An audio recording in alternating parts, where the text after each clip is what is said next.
11. Find the highest common factor. Okay, 12x to the power of 12 and 16x to the power of 16. Just divide. You can.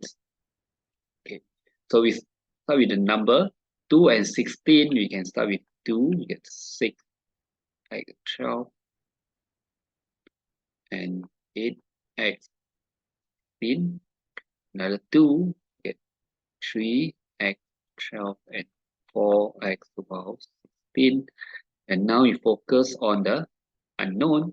If the unknown, you just take the smaller power, which is x to the power of 12.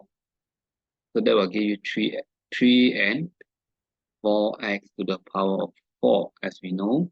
So x indexes, you divide, you should get, you minus the power.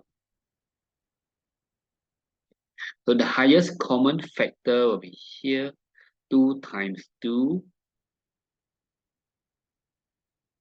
Highest common factor is equal to 2 times 2 times x, 12, that's equal to 4x.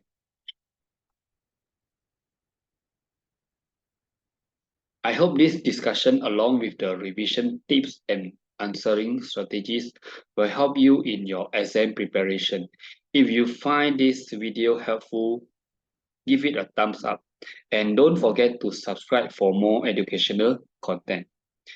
Best of luck with your studies, and I will see you again in next video.